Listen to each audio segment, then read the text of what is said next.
তোমাকে আমার ভালো লাগে। কেন ভালো লাগে আমি জানি না। ভালো লাগার কারণটা যদি জানা হয়ে যায় তাহলে ভালো লাগা ওই নির্দিষ্ট কারণে আটকে যায়।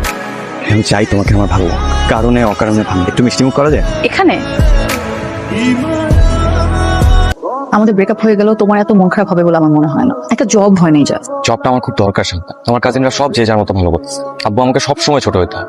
আমাদের প্ল্যানের বাইরেও সৃষ্টিকর্তার একটা প্ল্যান থাকে, সেটার উপর ভরসা রাখো। তুমি আমাকে ছেড়ে কখনো যাবে না তো শান্তা? হ্যাঁ যাবো, এখনই চলে যাবো যদি এরকম মন খারাপ করে বসে।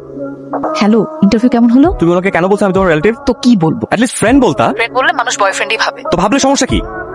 চাকরি দিতে চায় না। নাকি তোমার বয়ফ্রেন্ড বেকার এটা মানুষ জেনে যাবে এই ভয়ে বলো নাই? আমার এখন কথা বলতে ভালো লাগছে না, রাখি।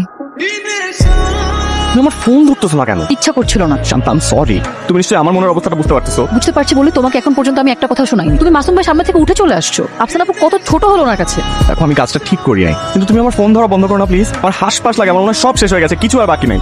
শান্তা আমি তোমাকে ছাড়া থাকতে পারবো না। শান্তানা সাকিব, ইয়েস ফাইনালি অনেকদিন পর দেখা। এই পরিচয় করে দিচ্ছি, ও ইরা, আরো সঞ্চিত, আরো আদর। আমার ব্রো কোথায় আছেন? আমার বাসা বনশ্রী। হ্যাঁ no no no no bro, মানে আই মিন আপনি এখন কি করছেন? এখন কিছু করছি না। ভাই ব্রো এখন কি বসে থাকার সময়?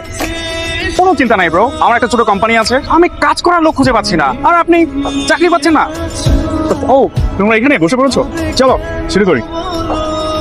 যখন একটা বন্ধু আছে আগে বলো নাই তো? ওর কথা আমার মাথায় ছিল না। মাথায় ছিল না, তাতেই এত মাখামাখি। খাবার টেবিলে তোমার পাশে গিয়ে বসলো, আর তোমাকে বাসায় নামায় দেওয়ার জন্য তো পাগলই হয়ে যাইতেছিল। স্কুলের ফ্রেন্ড, এতদিন পর দেখা হয়েছে, এমন তো করতেই পারে। এই গাড়ি থামান। কেন? আমার ভালো